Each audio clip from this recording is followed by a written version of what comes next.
এবার ওই পাশটায় উঠবো। তুই গ্রেট হো কাকা, তুই গ্রেট হো। আলুর পরোটা পুরো রেডি হয়ে গেছে, স্নান টান করে আবার শ্যাম্পু করে নিয়েছে, রুম পুরো ফাঁকা।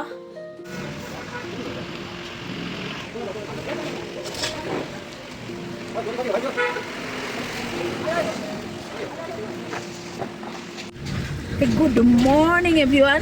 দার্জিলিংকে বাই বাই করে বেরিয়ে পড়েছি শিটংয়ের উদ্দেশ্যে। এখন মংপু রবীন্দ্র মিউজিয়াম ঘুরবো, ঘুরে তারপর ঢুকবো। এখন বাজে হচ্ছে 9:29, দেখাচ্ছে হচ্ছে 1 ঘন্টা 8 মিনিট 25 কিলোমিটার। তো করে নিয়েছি, দেখলেনি আলুর পরাঠা। চা তো নিজেদেরই বানিয়ে নিজেরা খেয়ে নিই, হয়ে গেছে। নাহা ধোকে ফ্রেশ হোকে পুরা রেডি সব। এখন এমন কিছু প্ল্যানিং কিছু নেই, এই চলতে চলতে যেখানে যেরকম দেখবো সেখানে সেরকম দাঁড়াবো, ঘুরবো ফিরবো। নিজেদের উপর ডিপেন্ড করছে পুরোটা, কোথায় কী করবো। যেখানে যা করবো সব আপনাদের সাথে শেয়ার করতে থাকবো।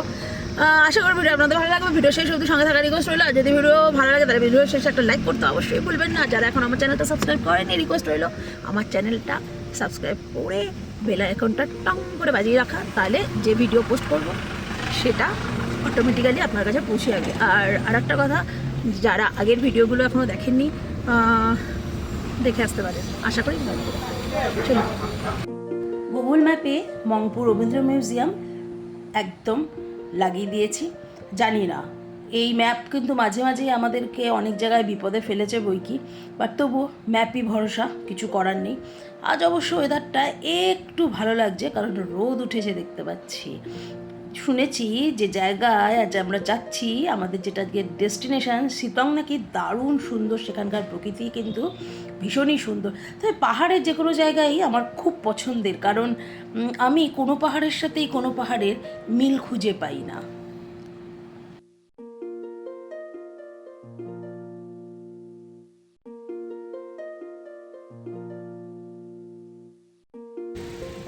এই আগে সে লেফট মনে হয়, এখান থেকে সব বাদিকে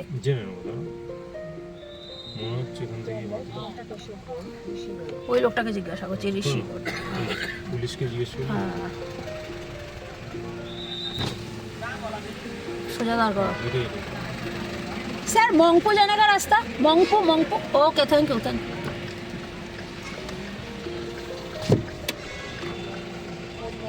এটাই তাকতে যাবে, হঠাৎ করে সোজা দেখিয়ে দিয়েছিল, ওই জন্য এটাকে কাটলাম। সোজা সেই কাশিয়াং হয়ে দেখিয়ে দিয়েছিল। কাশিয়াং হয়ে মানে ওই যে ওইখান থেকে বাদিকে ওঠা। হ্যাঁ, বুঝতে পেরেছি। এটা কি তাকদা যাওয়ার রাস্তাটা? ও, সবই এখান দিয়ে লামাটা তাকদা বলতে। কেন, কি করবে? জল নেবে। আর এখন আর এখানে দাঁড়াবে না, কোথায় দাঁড়াবে এখানে? হ্যাঁ, এখানে দাঁড়ানো যাবে। সোজা চলো। গলা শুকিয়ে গেলেও কিছু করার নেই। জল তো প্রচুর আছে, তাহলে আবার 5 লিটারের ডাব্বা যদি পাওয়া যায়। জীবনটা বড়ই ছোট্ট। আমার মনে হয় 3টে জিনিস, এই ঘুরে বেড়ানো, এনজয় করা, এগুলোর জন্য যে 3টে মেন জিনিস জরুরি, সেই 3টে জিনিস কি সবসময় একসাথে পাওয়া পসিবল? কি জানি। একটা হচ্ছে এনার্জি, 2 নম্বর সময়, 3 নম্বর মানি। না, 3টে একসাথে খুব কম মানুষের কপালেই জোটে। কিন্তু তার মাঝখান থেকেও 3টে যদি একসাথে না হয়ও, আপনাকে তার মাঝখান থেকেই সময় বের করে নিতে হবে, আপনাকে তার মাঝখান থেকে ম্যানেজ করে নিতে হবে সব কিছু, আর এগিয়ে যেতে হবে, বেরিয়ে পড়তে হবে, জীবনটাকে নতুনভাবে খুঁজে পেতে হবে। সেই উদ্দেশ্যেই আমাদের এই বেরিয়ে পড়া। প্রচুর ঘুরেছি জীবনে, কিন্তু কোনো দিন এইভাবে ক্যাপচার করা হয়নি, কোনো দিন এইভাবে ধরে রাখতে পারিনি। ছবি আছে, সমস্ত আছে, বাট ভিডিওর মাধ্যমে নিজেদের জীবনের এই আনন্দগুলোকে ছোট ছোট টুকরোয় ধরে রাখা, আর কিছুই নয়।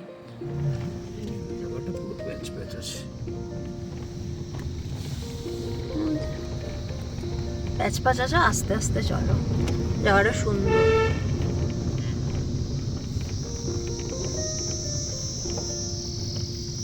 যেটা বলছিলাম, যে সময় চলে যায় সেই সময় আর ফিরে পাওয়া যায় না।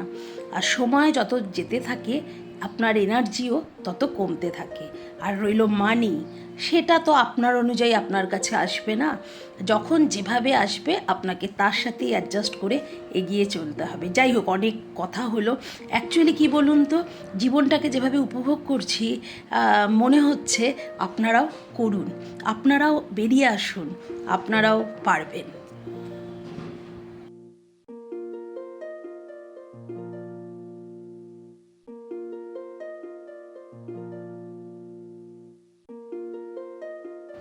মংপু অবধি, বাতাসিয়া লুপ থেকে মংপু অবধি রাস্তা কিন্তু বেশ ভালো। জিগজ্যাগ রাস্তা হতে পারে, কিন্তু একদম স্মুথলি গাড়ি যাচ্ছে, কোনো প্রবলেম নেই, ভীষণই ভালো রাস্তা। কিন্তু সূর্যি মামা মেঘের আড়ালে লুকিয়ে পড়েছে অলরেডি, আর মেঘগুলো ধীরে ধীরে ওপর দিকে উঠে আসছে রাস্তার উপরে। চলুন, ওয়েদার মনে হচ্ছে আস্তে আস্তে খারাপ হবে।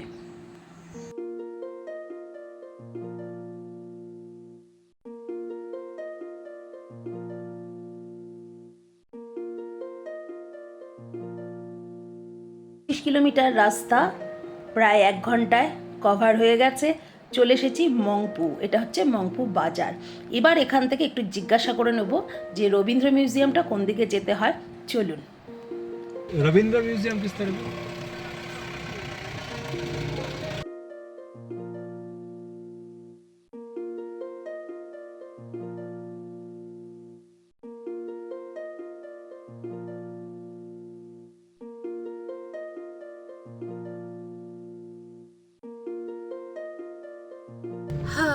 মাই গড,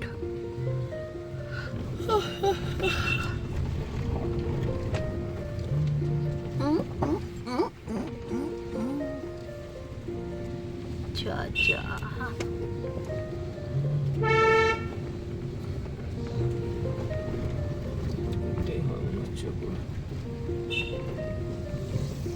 বললো, ওরা বললো নিচে, রাস্তা তো নিচে, উপরে ওঠা থাকবে।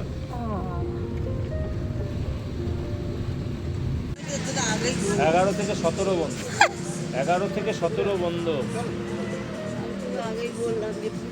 সব বাঙালিরা আমরা এসেছিলাম রবীন্দ্র ভবনে, পুরো একদম চৌপাট। মানুষের যখন অতিরিক্ত চুল খায় তখন মানুষ এরকমই করে। এখানে আমি উঠতে পারবো তো? মানুষের যখন অতিরিক্ত খুজলি হয় তখন মানুষ সেই রকমই করে। হ্যাঁ, চলো চলো, উঠবো, তোমাকে ধরে ধরে উঠবো, টেনে টেনে উঠবো। এখন যাচ্ছে নিচে, সবাই নিচে যাচ্ছে। কাকাকেও নিচে যেতে হবে, দেখতে হবে নিচে কি আছে, কিছু তো একটা আছে। তবে এটা ফ্যাক্ট, জানেন তো, এটা মানে একবার নয় 100 কোটি বার বললেও কম, যে দার্জিলিংয়ের সৌন্দর্যটাকে নষ্ট করে ফেলেছে এই এত বেশি ক্রাউড, এত বেশি গাড়ি ঘোড়া, এভরিথিং। একটু আশপাশে চলে গেলে পরেই প্রকৃতির অ্যাকচুয়াল সৌন্দর্যটা পাওয়া যায়। মানে একটুখানি এদিক ওদিকে সরে যেতে হবে, তবেই প্রকৃতির অ্যাকচুয়াল সৌন্দর্যটাকে উপভোগ করা যাবে। আদারওয়াইজ প্রপার দার্জিলিংয়ে এই ক্রাউডের জন্য সব কিছু নষ্ট হয়ে গেছে। যাই হোক, চলুন নিচে যাওয়া যাক। কি আছে নিচে, এক্সকিউজ মি। প্রত্যেক দিন প্রত্যেকবার আমার হয়, এবার কাকার হয়েছে, পেটে ঘুরঘুর করছে। কোন গাছে? তাই তাই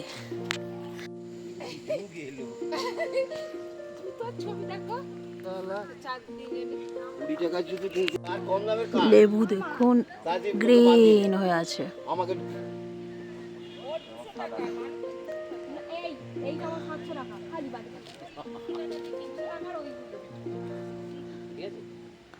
দেখা যাচ্ছে সব পুরো ভর্তি।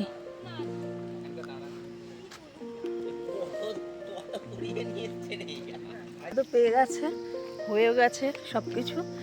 এখন কি সুন্দর একটা জায়গায় দেখুন, এটা হোমস্টে।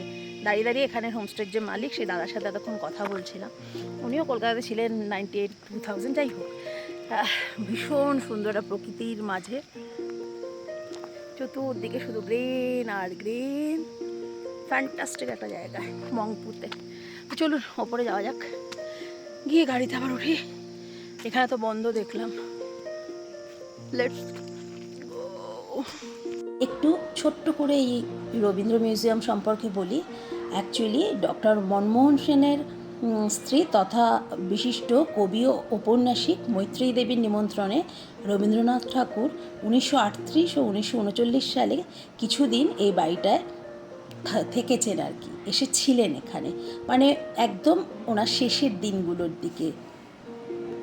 আচ্ছা, যারা পুজোর সময় বেড়াতে আসবেন নর্থ বেঙ্গলে এসব দিকে, মংপু যাদের থাকবে ট্যুর প্রোগ্রামে, তারা অবশ্যই মাথায় রাখবেন পুজোর সময় কিন্তু এই রবীন্দ্র মিউজিয়াম বন্ধ থাকে। পুজোর কয়েকটা দিন বন্ধ থাকে। গতবারেও আমরা ঢুকতে পারিনি, এবারেও পারলাম না। যাই হোক, সেটা মাথায় অবশ্যই রাখবেন।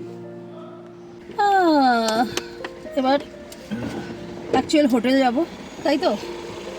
সামনে মনে হয় কিছু পড়বে, দু একটা জানি না। আচ্ছা, কি পড়বে না পড়বে সে তো গেলে দেখা যাবে। আর তাছাড়া না হলে এখন শীতং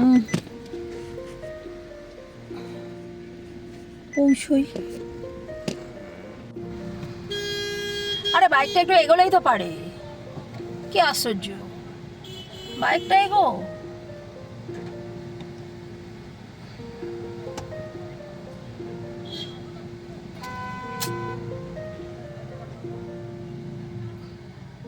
সবার তাড়া, তা বললে হবে? সিটং কোন দিকে জিজ্ঞেস করো তো, এইটা না বাঁ দিকে? স্যার সিটং কোন দিক, কিস তরফ সিটং? ওকে, থ্যাংক ইউ।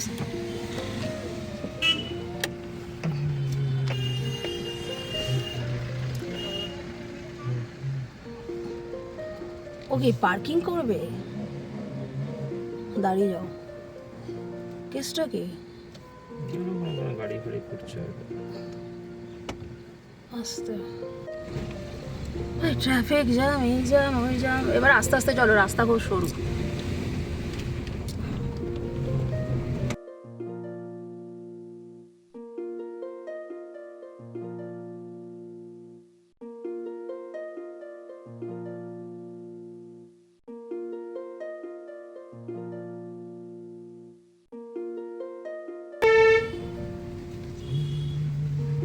নিচের দিকে যাচ্ছে তো।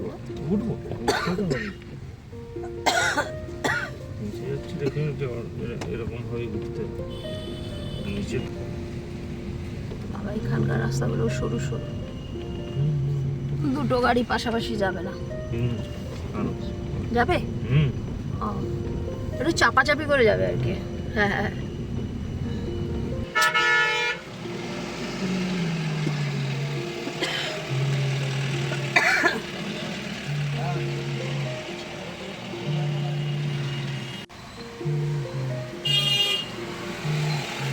উফ ভগবান,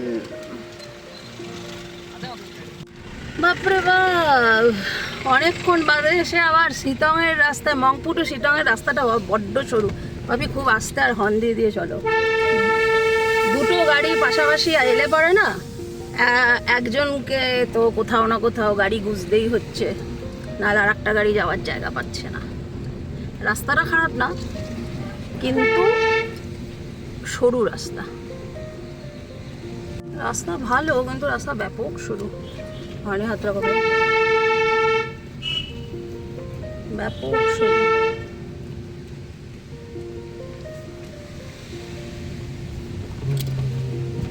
সরু আর প্যাচ প্যাচ প্যাচ প্যাচ। নাও দাও। এইটা একটা দেখি জায়গা, যোগীঘাটে ব্রিজ আছে একটা। ওনার ও বাবা, এই ছিল তোর মনে অফরোডিং? রাস্তার কি অবস্থা! ধস নেমে নেমেই তো সব বর্ষায় যাচ্ছে 12 বেজে 13 হয়ে। আরে প্যা প্যা করছিস, যাচ্ছি তো আমরাও।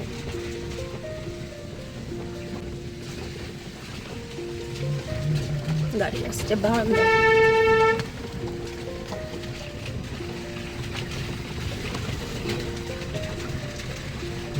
ডান দিক।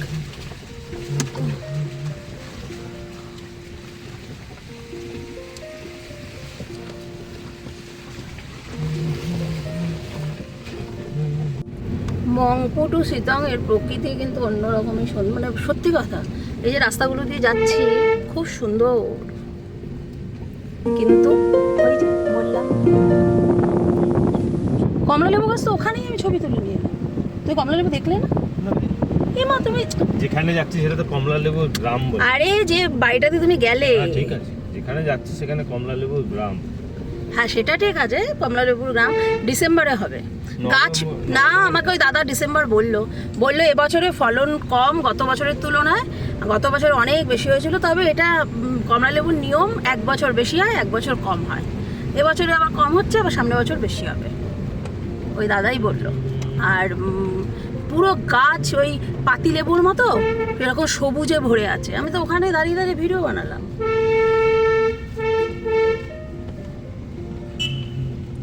এখানের পাহাড়ের সৌন্দর্য অন্যরকম, খুব সুন্দর। উঠছে গাড়ি মনে হচ্ছে।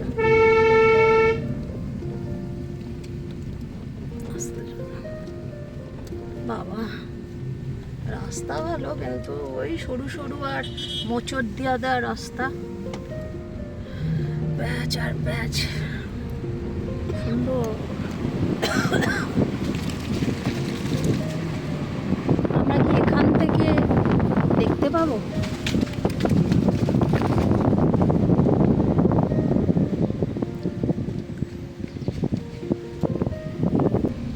যোগীঘাট 500 মিটার। জয়ঘাট ঢুকছি তার মানে।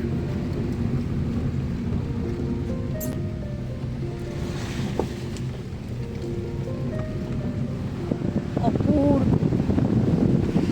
আর রাস্তাগুলো এত সুন্দর গেছে, এঁকে বেঁকে, পুরো মনে হচ্ছে যেন দুদিকে সবুজে সবুজ, আর মাঝখান দিয়ে সেই ওপর থেকে, ওরে বাবা আসতে চলো, ওপর থেকে ছবি নিলে পরে অসাধারণ অসাধারণ লাগবে।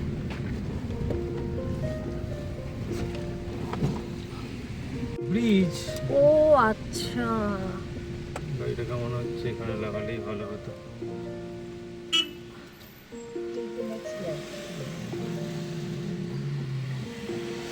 পেরিয়ে লাগাই দেখি, পেরিয়ে জায়গা পাবে। ওপারে এপারে যেরকম ভিড় হয়েছে ওপারে তো ডেফিনেটলি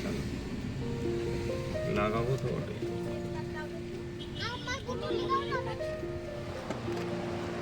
जोगीघाट पहुंच गए।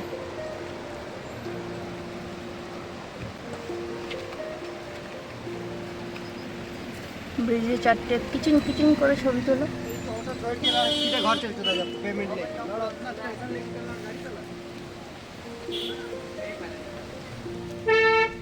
সব সিটং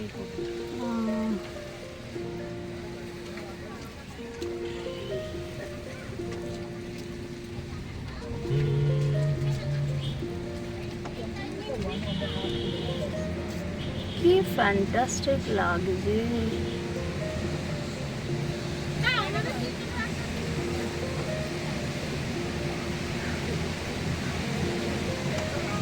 যোগীঘাট।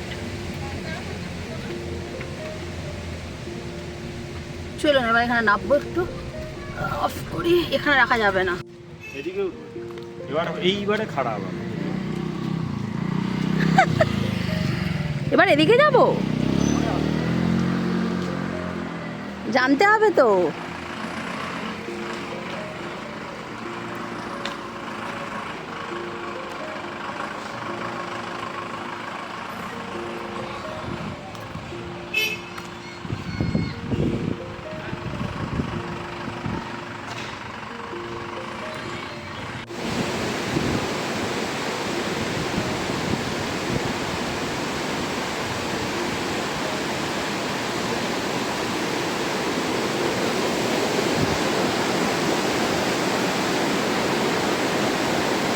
গেছে দেখুন।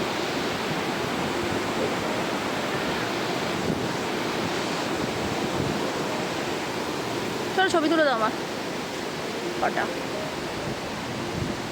অপূর্ব একটা জায়গা, আর সাংঘাতিক হাওয়া চলছে, ঠান্ডা হাওয়া, দারুণ দারুণ এক্সপিরিয়েন্স। আর সব থেকে বড় কথা হচ্ছে মানুষ উপভোগ করার জন্য কোথায় কোথায় পৌঁছে গেছে। এখানে খাওয়া দাওয়া করার জন্য রেস্টুরেন্টও আছে, সমস্ত কিছু আছে।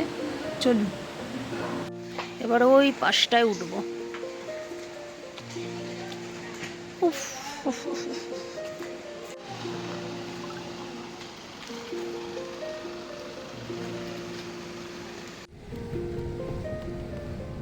যোগীঘাট ব্রিজ থেকে আমাদের হোমস্টে দেখাচ্ছে 36 মিনিট 11 কিলোমিটার। চলো এবার আবার দেখুন পাহাড়গুলো কীরকম। ভাবি আমরা আবার বিকালে বেরিয়ে হাঁটবো, তো তখন তুমি সুন্দর করে দেখতে পাবে, মন ভরে চোখ ভরে দেখবে, 2 দিন ধরে দেখবে, আজকে দেখবে কালকে দেখবে। এখন তুমি রাস্তা দেখো।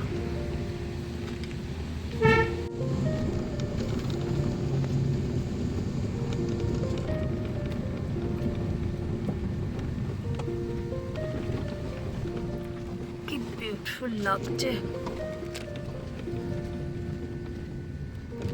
আরে বাবা রে বাবা,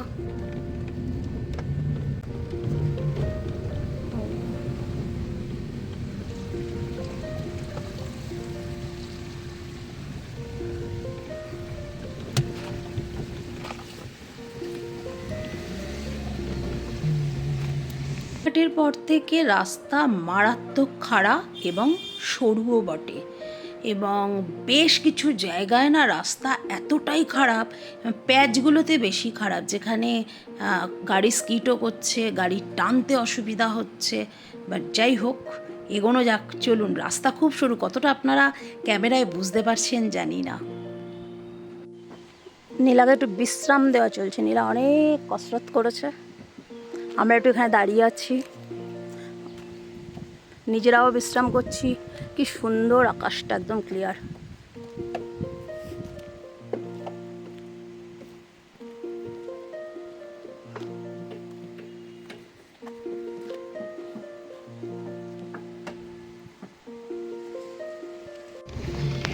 ভিডিও এখানেই সাইড করে দাঁড়িয়ে যাও, ও আসুক।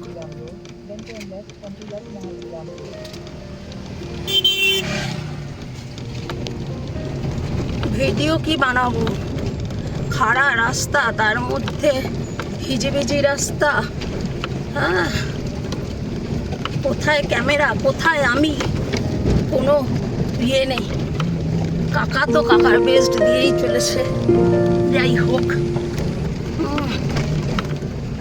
ভগবান, নীলার কাকা দুজনে মিলে পারফর্ম করেই যাচ্ছে, করেই যাচ্ছে বস।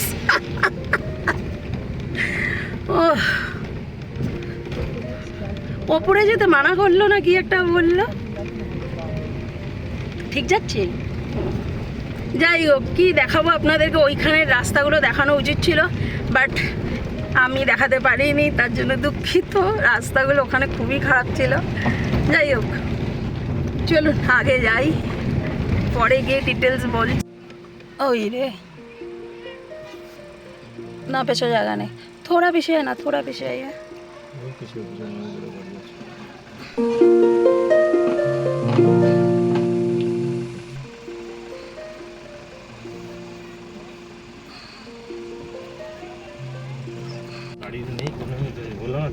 কি সুন্দর জায়গায় আমাদের গেস্ট হোমস্টেটা, ভাই এত কষ্ট করে এসছি এখানে, পরে ভালো করে দেখাবো। রাস্তার অবস্থা খুব খারাপ, মানে কোথা দিয়ে যে গাড়ি যাচ্ছে সে বোঝানো বড় মুশকিল আমার। হ্যাঁ চলো। ওরে ভগবান রে, টানো টানো, হ্যাঁ টানো সামনেরটা। ও ভগবান, কোথা দিয়ে যেখানে এসছি, কিন্তু মন জুড়িয়ে যাবে মনে হচ্ছে, এত সুন্দর জায়গাটা। দেখে দেখে টানতে থাকো নীলা। ওরে বাবারে, ওরে বাবারে, অফ রোডিং রে, টানো, আরেকটু আরেকটু, চলো। পাঁচপোখরি হোমস্টে, টানো। এই বাদিক করে দাঁড় করো নাকি?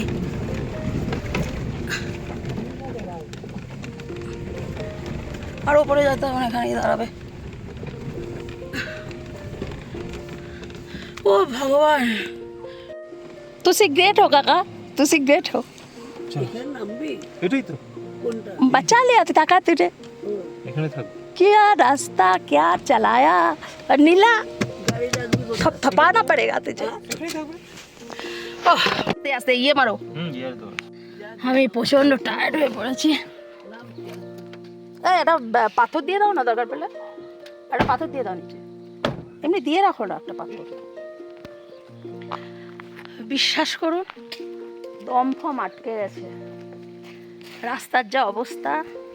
2 চাকাতেই দিয়ে দাও, 2 চাকা দাও না, কি অসুবিধা আছে? না না না, সবেতে। হ্যাঁ, ভিডিও বানাতে পারিনি চাপে, ভাই রাস্তা হেভি খারাপ ছিল মাঝে মাঝে, আর পুরো খাড়া রাস্তা, বুঝেছেন তো। যাই হোক, পুরোটা ডিটেলস বলছি, চলুন ভেতরে ঢুকি। এখানে থাকবো, চতুর্দিকে চা বাগান, একদম মাঝখানে আছি, দেখাচ্ছি সবটা পরে। চলুন ঘরে যাই, রুমে যাই, একটু ফ্রেশ হই, তারপর কথা বলছি।